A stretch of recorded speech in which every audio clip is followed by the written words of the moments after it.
What's good, my dudes? Easy Schmidt with another music theory video. Today, we're gonna be learning about the tritone, or the augmented fourth, or flatted fifth, or the devil in music, or whatever you want to call it. Oh my gosh, this thing has so many different names. Ridiculous.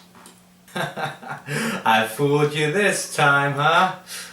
I bet you guys were thinking when you first saw this video, when you saw me with my Strat playing Purple Haze, that you were probably thinking, oh, easy, he's finally doing a fun video this time. He's probably doing a cover of Purple Haze by Jimi Hendrix, or maybe a tutorial about it.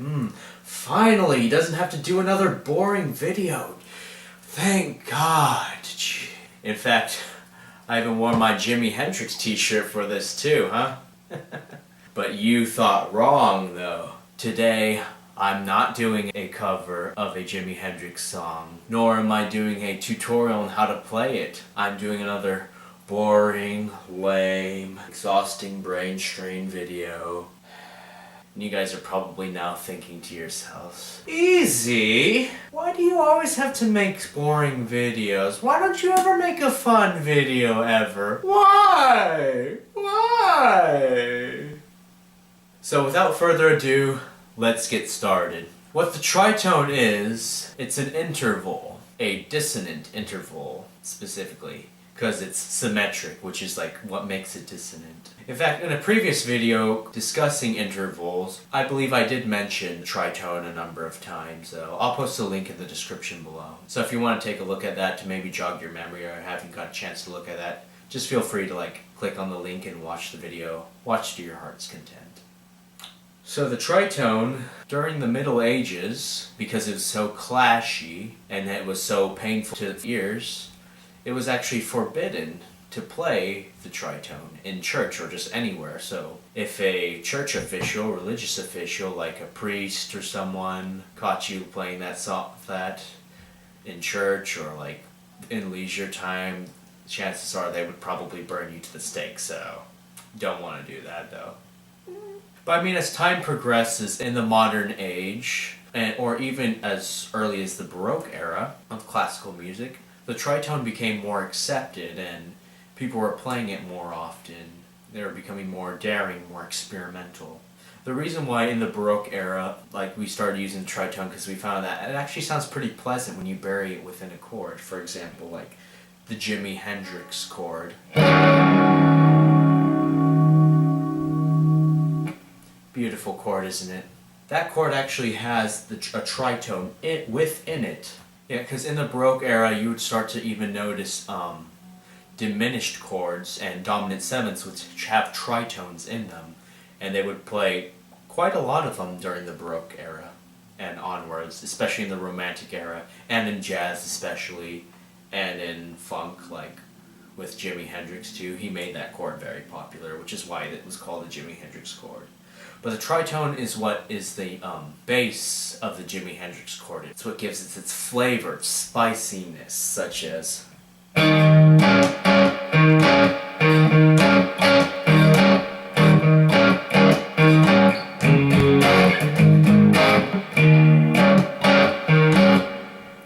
Of course, those don't have tritones in them, but I just play them just because it sounds cool. The tritone is played here.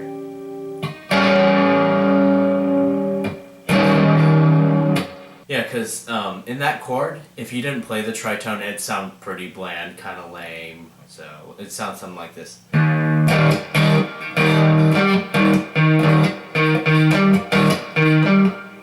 Doesn't sound right, doesn't sound good, sounds lame, sounds bland. I don't like it. I don't like it. No. Oh yes, and I'm sorry. Apologies for this, though. Apologies for being a bit disorganized and not well prepared, though. So at the beginning riff and the opening riff, I'll explain why of Purple Haze. Sorry about that. I can't talk tonight. Easy. You done messed up easy. In Purple Haze, in the opening few measures, you have the tritone being played, which is like a perfect example of why the tritone is dissonant, because it is symmetrical, and it's called a tritone in modern times because it is made up of 3 whole steps. First whole step, second whole step, first and last notes played together. And the funny thing is when you invert this interval, it's the exact same interval, it's another tritone.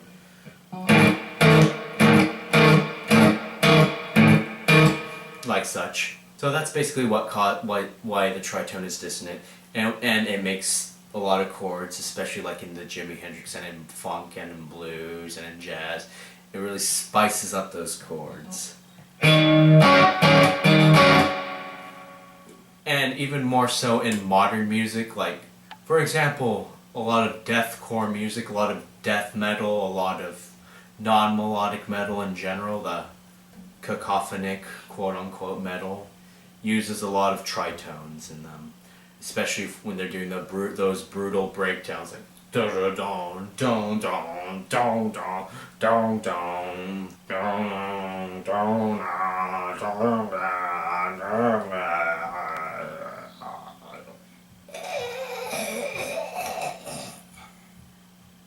Yeah, a lot of those kinds of music that sounds cacophonic to the common untrained ear uses a lot of tritones, and especially unstable church modes or just unstable musical modes such as Locrian or Phrygian, or more often Locrian, because the tonic chord in Locrian, the tonic triad I should say, even though that is a chord though nonetheless, but still, just to be more specific because not all chords are triads. The tonic triad in Locrian is a diminished triad, which is basically a tritone with a minor third in between to make it a chord.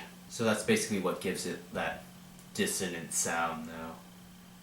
Well, that's all the time I have for this video. I'm sorry, I didn't really go over much about the tritone in this video. This is kind of somewhat of a short video, so... In fact, I actually didn't really want to do a lesson or a tutorial on the tritone. I just really wanted to play Purple Haze by Jimi Hendrix. I just really wanted an excuse to pull out my beautiful Strat and actually play it in front of you guys.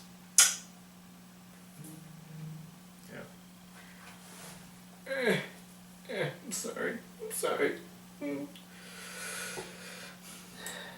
Well, that'll be it for this video, though. I hope you guys enjoyed it, even though I'm sure you probably didn't. Though I'm well aware that you are mad at me for being deceptive to you guys and everything. But still, nonetheless, though, if you just like this video, comment below, subscribe. I'd really appreciate that. And I know you have better things to do than to just watch me ramble all night about tritones or whatever, and making fun videos boring and everything. So, and if you did view this video, I really appreciate that. It really means a lot to me. And thank you to all my current subscribers, all 5 of you. This big thank you. And I will see you guys in the next video.